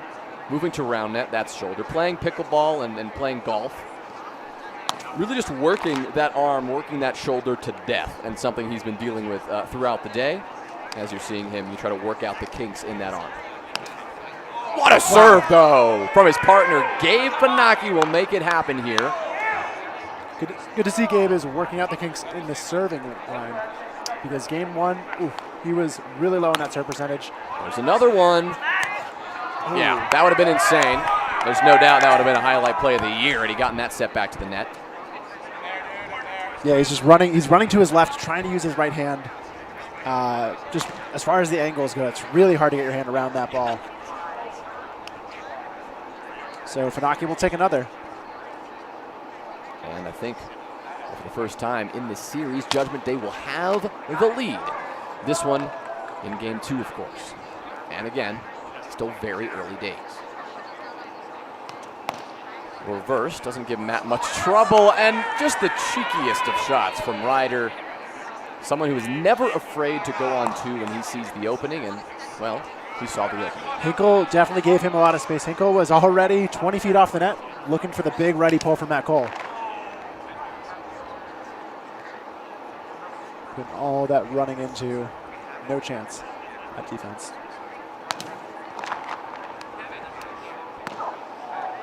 Frederick always complimenting himself when he knows that he had good footwork, that he was in the right spots. When you see him go through that serve receive stance, do a little fist pump, right? That's some double meanings. He's happy, of course, about the double fault, but he's always happy about where he puts himself, right? Man of discipline and, well, a man of smarts.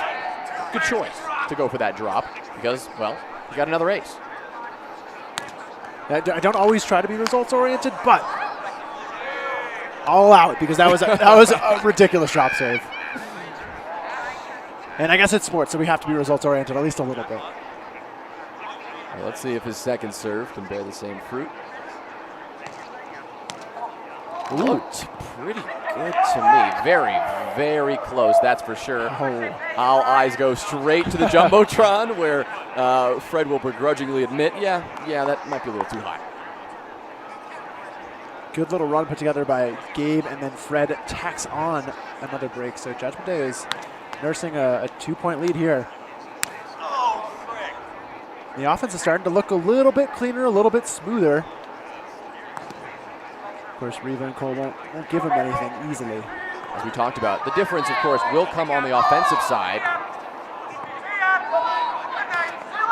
But the defense is really where Judgment Day will need to find some more success. They got plenty of defensive touches in game 1. They were making contact with that ball left and right. They just could not successfully get it back to the net. Maybe they missed the second touch because the ball dropped off their body too low, or simply maybe they just missed the hit because it was just a very difficult set to make, very difficult set and hit combination. So it's just about those low percentage shots, seeing if you can secure them in any given game. Gabriel's all over that drop. Really no trouble there. And again, as you point out, Ben, the offense is staying together. Yeah, you got to do the easy things well, but like you said, on defense, you have to capitalize on the opportunities you're given. That is what all great players do in any sport. You don't give up the easy ones. You don't miss your chance to make a defensive stop. For Hinkle, he's just trying to keep the pressure rolling.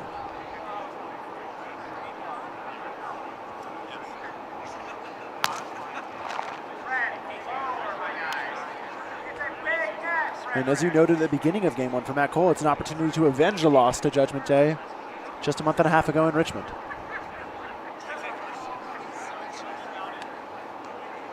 Lefty serve, he's had some room there, but he clipped the front rim. Yeah, that one has been landing on fire today. Nice one, but just not good enough. Fred, he said no right away. He knew that, yeah, he really could have made better contact, and Gabe was forced to dive on a ball that was just not going to come back.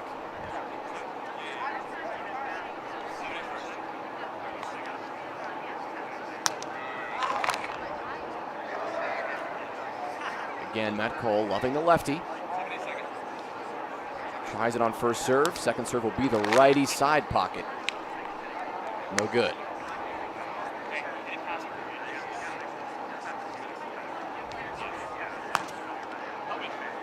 Diving recovery there from Ryder, and it's not good enough, just a bit too off net. Frederick was in position, and Matt Cole just couldn't make the hit either way. More and more pressure building up from Judgment Day. It's something we mentioned. Riva and Cole, they're a really strong offensive team. They're able to handle these serves. They just need to execute. Oh my gosh.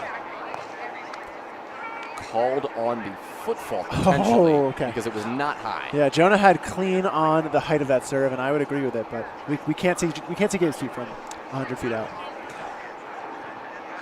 Riva's turn to answer. See ya. That's just too good. That's just too good. He finds that left third of the net and puts enough spin on it that it manages to cut through the side pocket, keeps on moving left, or in Gabe's case, too far to the right for him to deal with.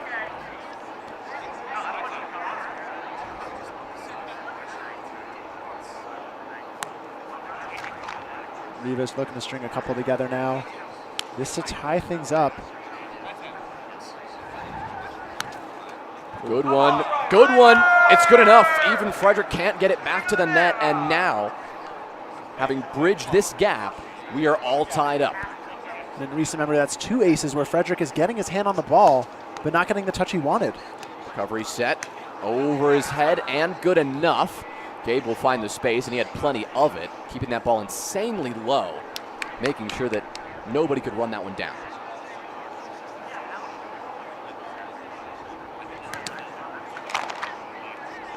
The difference maker, though, is really that Frederick Hinkle has yet to find it on the service line. He has a drop ace. And a lot of double faults. And a lot of double faults. Yeah. It's part of that shoulder that he's nursing. I mean, that's obviously a factor.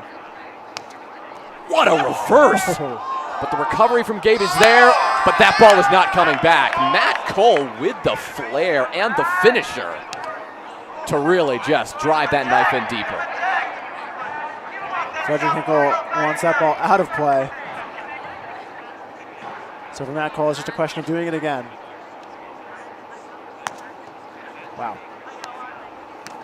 No trouble there for Gabe. Oof, nearly soft touch opportunity there from Matt Cole. That serve receive is excellent by Gabe Tanaki. These players make it look so easy when they just stick their hand out, the ball goes up in the air softly to their teammate, and they put it away on offense. But they've got under a second to receive that ball. Wow. And it's coming just incredibly fast. Not only do you have to locate where it's going to approach you from, but you have to have the right amount of pace, take the right amount of pace off the ball to get it to your partner. It's about reach as well as it is about control. Right there, called no good. Ryder wanted it. Likely off the front rim, even how low that was to the ground.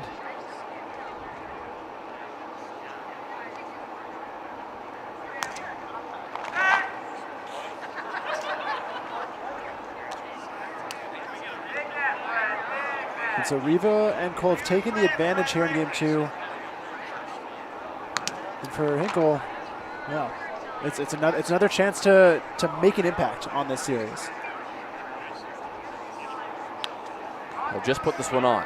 Defense will be the choice, and defense will be successful almost, but Matt Cole ran that one down, and he's going to just sneak that one under the outstretched arm of Frederick Hinkle. Looked like it might have clipped rim, but looks like everyone had clean there. Even the players didn't seem to have too much of a disagreement. But finally a defensive opportunity, and still Judgment Day cannot make it happen.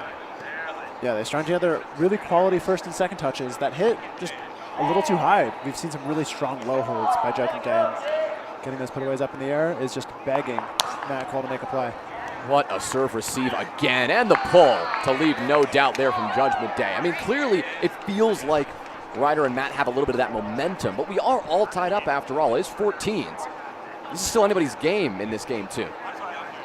We're seeing why. Judgment Day they're displaying all the tools you need to win. Just like that one, a lethal cut. That's a heck of a tool to have in your arsenal. And for Funaki, it's been his 4th, 5th ace maybe this game. Oh, nice reverse. Matt Cole has to work his way around the net, just avoiding it to get that set. And it gives Ryder a little trouble. Tries to go for the short ball, and he shorts the short ball. Yeah, yet another break for Funaki. Moments ago we were talking about how this game had been back and forth, really no one getting a break. And all of a sudden Judgment Day they're staring down the end game with 2 points of an advantage. It's a good lefty. Matt Cole, he's going to send that one up and over, or at least attempt. But Freddie's all over it, and Gabe's all over the set. Unfortunately for them, Ryder is here too. A little see ya from Ryder to close out the point. The confidence clearly building on the money line side of things. The second really clean defensive in-system play we've seen from Judgment Day, where they get to that hit, and the hit is just not at the level you need to see here. They need to be executing on all 3 touches.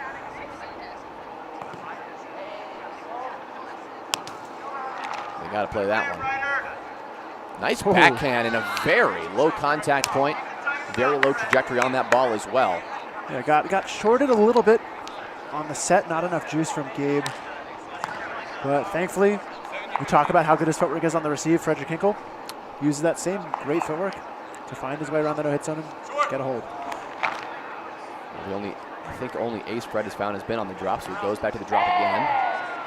Knows that Ryder's feeling the fatigue. Maybe doesn't want to go for the full commitment. Second serve, though, he took the power off completely. He just tried to get it on and play defense again, but it did not work.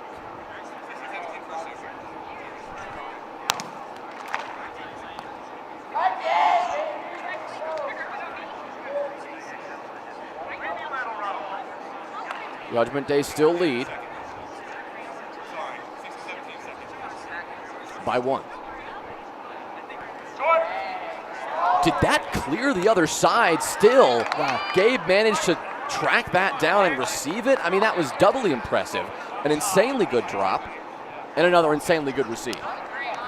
It's what you have to expect at this level. These 4 players are the cream of the crop, and sometimes they may be making those errors where we're being a little bit nitpicky, but for the most part, they're just too good.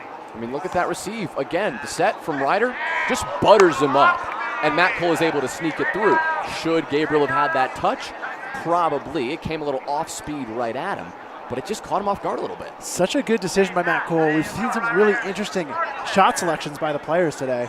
And for Matt Cole there, he knows Frederick Hinkle is camped 40 feet off net. And he dares Gabe to make a play that he's not really used to trying to make, hitting that in-betweener.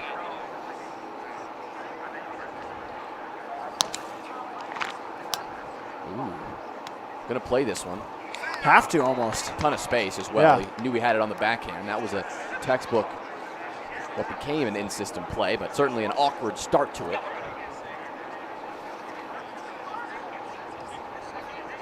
Hinkle would love a dagger here.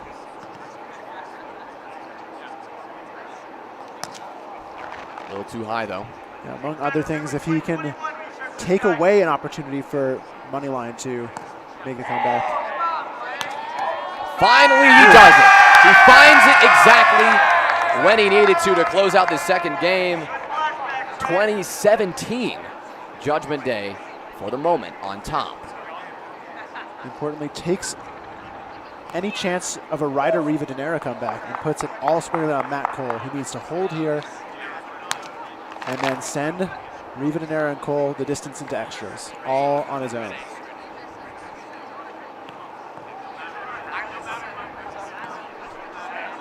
Feels like a put on maybe coming. They chose defense before. Not going to be defense again. It'll be double fault choice from Frederick Kinkle as he goes for the instep and that big swing. Trying to keep you guessing, trying to keep, of course, his opponents guessing as well. But now it all falls to Matt Cole. Staring in the face of game 3. He'll step out right. Nice cut, a lot of movement on that ball, but not enough to give Frederick Kinkle that much trouble at all. Judgment Day hang in there and an early lead, followed by, well, just some decent holding pressure throughout the rest of the game. Fred will close it out with a nice ace in the end, and Judgment Day will survive at least to our third game of the series. We're going the distance in yet another final. The Premier Finals continue right after this.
Game 3 is here.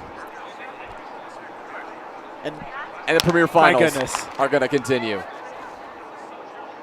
We're in for a good one here. We know it. We've seen excellence through these first 2 games. We've also seen some rough spots. But both of these teams looking to clean it up and push their way to victory.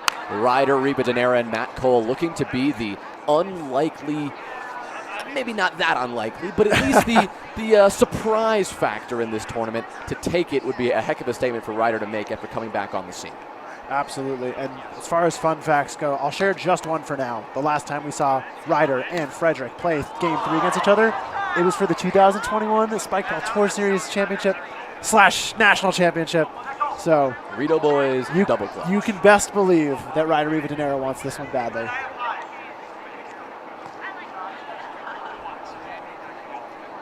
Frederick Hinkle now finally found a little bit of that stride in the second game. I thought that ball had jumped over the back lip and was going to be clean. That's a nice one on the second serve. Good to see Fred applying some pressure. Oh no, Gabriel gets a touch and then gets a soft touch, but hits himself in the face. Yeah. Not the strongest quality first touch, so not really a disappointment there, but certainly amusing. Whew. If it took away the net, that was a perfect serve. But he did just miss the net by a hair. Second serve will be right on the money. Lefty from Gabe is right into the body of Ryder, who jumps up for it, but that ball would just ricochet out of Matt Cole's reach. Seeing some ups and downs, really by both offensive sides. Maybe giving that opportunity for that big defensive touch. Of course, it's early in game 3, but nobody wants to go down. And Funaki, oh my gosh, with the heat. That's not quite it, right? There's no way that was clean. Matt Cole with an excellent dive, and he just sneaks that ball back on the net. Just barely, but he gets it done. He tucks that inside the front rim. I agree with you. I didn't believe that was possible with those angles.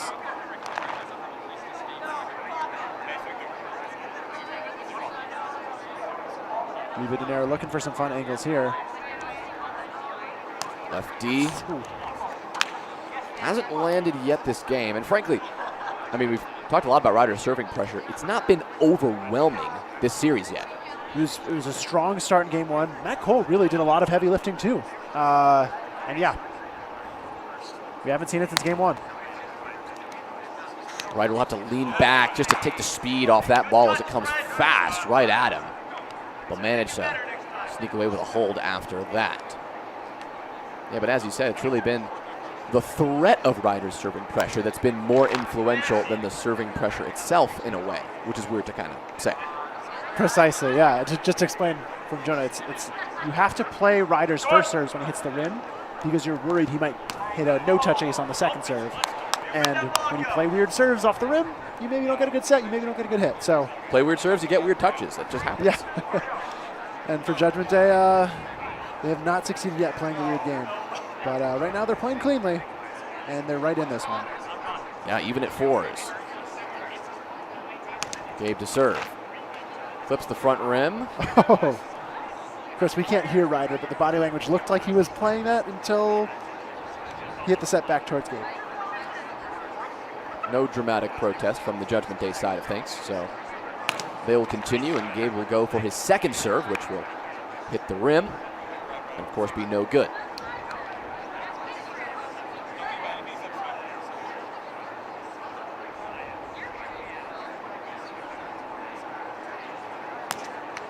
Oh my God, what a receive after that reverse from Ryder, but here's the thing. That ball's coming back up, and that ball is going to be put away. For all the things that Judgment Day do right, Matt and Ryder do better. Yeah, even if it's not the ace, right, the impact of that high, elite quality serve is you just get a weak offensive result for Judgment Day, and the defense looks really easy.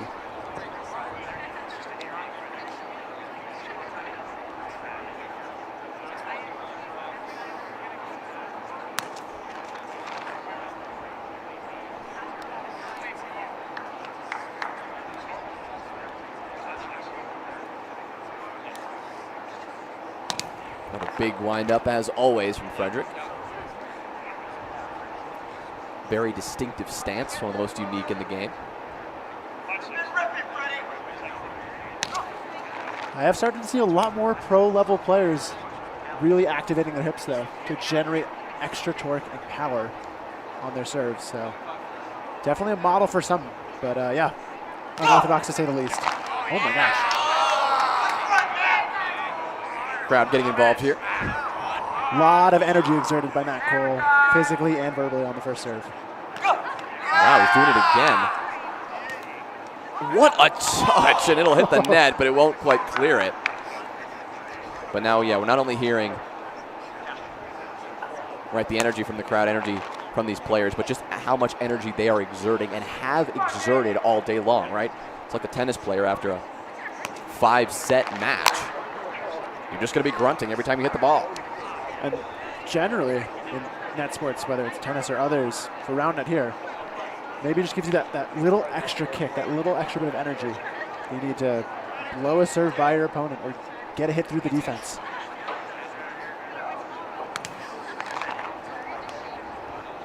Nice one into the gap there from Gabe. All that to say, you'll get no judgment from me, Jonah, if you're doing what it takes to win. Oh, trust me. I mean, there were 2 weeks just randomly a few months ago where the only time I could successfully land an in-step cut was if I grunted like that. I don't know. That's just how it is sometimes. You got to play all the levers, check out all the variables, and just experiment. If you're not grunting, maybe you're missing out on something.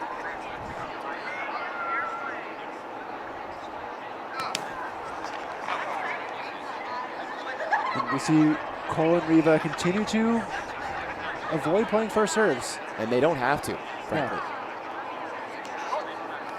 Sometimes they'll just put it on, and maybe Judgment Day can play some defense. An important over-the-head set, something that could have really started this turnaround for Judgment Day, but it will not happen here, at least at 9-7.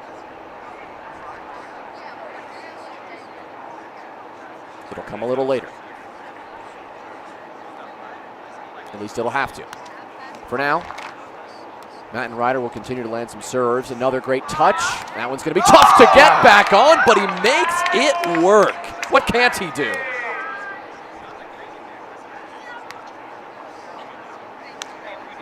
Did you like my answer to your question, Jonah? Nice, yeah. Okay. Saying nothing. I actually couldn't tell if that was Matt Cole and or a lot of the crowd. It was mostly the crowd. Okay. I didn't know if he was one of the 5 people grunting there. Matt Cole is second. Wow, that's a good one. Thought for a moment it may have clipped the rim, but a clean serve, but a clean hold as well for Judgment Day. It's come at a time where, again, they've got some cushion, but that time is running out. Down by 2, game 3. A reverse from Gabe could change things here, but not if Ryder and Matt keep playing like that. I mean, the recovery setting from Ryder, again, masterclass. Ridiculous. You see where Judgment Day thinks that set is going to come back, and to see how far off they are when Matt Cole pulls that ball is all credit to the set.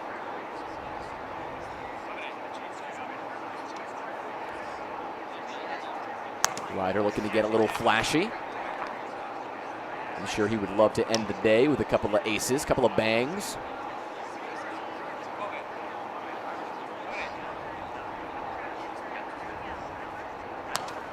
What a low serve. That is just incredible. Frederick has to kind of jump his way around that ball, just hoping to get it back on, but it's just simply impossible. Ryder applying enough pressure again to put Judgment Day on their heels. Step out, righty, lethal from Ryder.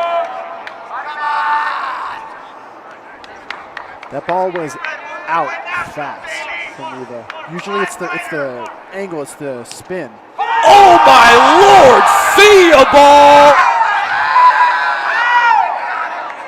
Ryder is on one, and he is going to push this one all the way home.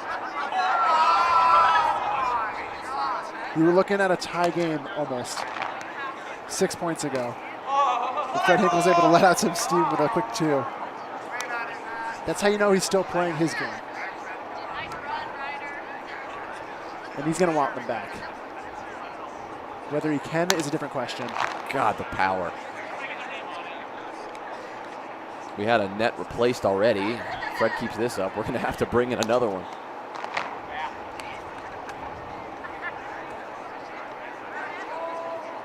Too high on that second serve. So once again, it is TRP money line to get the ball back. I asked them during the break, what's the inspiration there, guys? You put any money on yourself to win today? And they just said, no, dude, just The money that we spent to get here, that was the money we bet, I guess. That one will get back on. Just a boop on from Ryder, a last-minute recovery, a last-ditch effort to survive there. Judgment Day, of course, at the very least, will not allow that one to happen. So they may be down by 4, but still a little gas left in the tank for them. Yeah, not only the gas, but the spirits to that belief. As Funaki's a little bit of a smile after that point. Oh, trying to string a couple together. But it's just so hard to defend a team that's playing clean offense.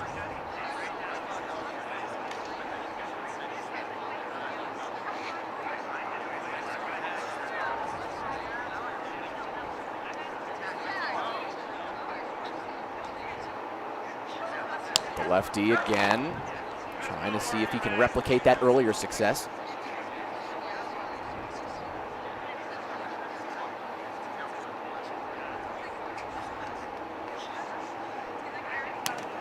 Not quite, not quite, just clipped the rim.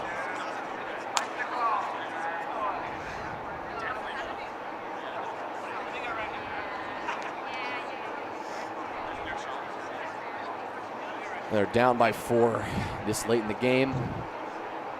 If Judgment Day have any chance, it comes in the hands of Frederick Hinkle, but it's got to come, I mean, either now or the next time he gets the ball back. That's really all the chances he's going to get. And it won't come right now. So, Judgment Day still quiet. Meanwhile, Matt Cole is due to make some more noise here. If I'm betting anything. That is incredibly wide. Gabe's got that one, though. Oh. No hit zone violation called, however, and that's a break. Goes to money line. They'll take another. They will take just a brutal step, at least if you're Judgment Day, towards victory. Yeah, that one always hurts. Just the... Good night, Frederick. Tuck him into bed, Matt Cole, because that is just perfect.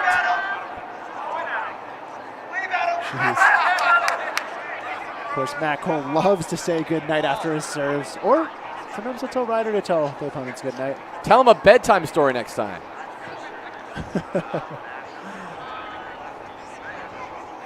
Great opportunity to give some coaching to the players mid-game there from Jonah. Yeah, Matt coming all the way over. You know. just to shag some balls. Looking for that ace ball that he just hit over our way. If you're going to put him to bed like that, at least you have the common courtesy to tuck him in first. Yeah.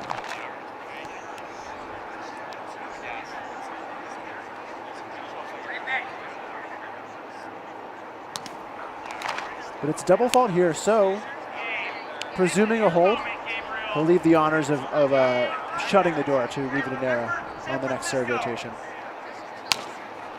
Gabe can do it too. Matt popped up for that, just at his shoulder level.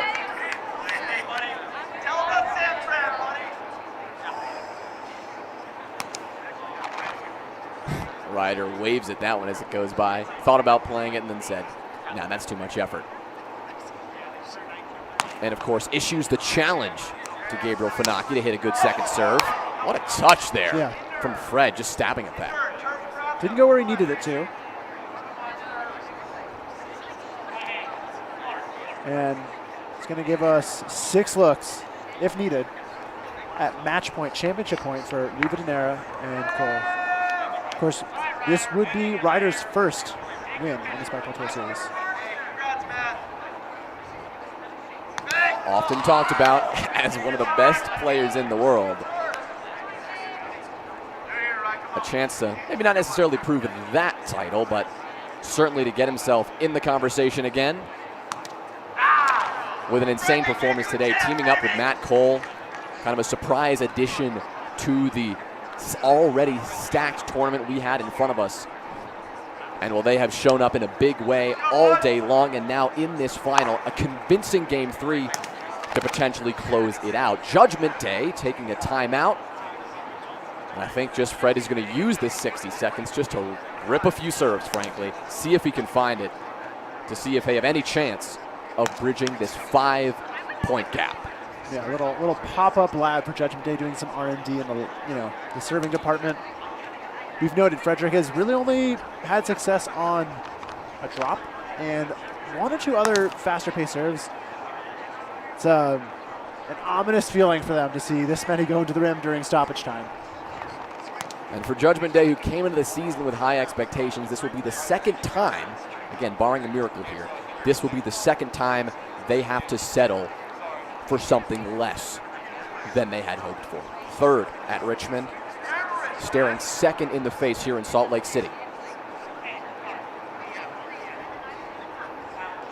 Frederick Hinkle to make something happen. First serve is ripped, and this is, of course, going to be played. That's up and playable now. Gabe is going to rip it straight into the rim, unfortunately, and that will wrap things up. The best to never win it. No more. That's Ryder Rivadeneira. He's done it. He's won on the biggest stage on the Spikeball Tour Series when the lights are brightest. Huge congratulations to him. And of course, if you are tuning in and you saw the women's action today, bit of the opposite. It was twins, the team that never loses, dropping to K2. So we've got K2 taking the women's advance. We've got Rivadeneira, Matt Cole, the mashup team, taking home the gold for the Premier Division. For Jonas Willinger, I'm Ben Dantowitz, and I'm going to say thank you all for tuning in. We will see you at the next Spikeball Tour Series Major. That one's going to be across the pond in Toulouse, France. We'll see you soon.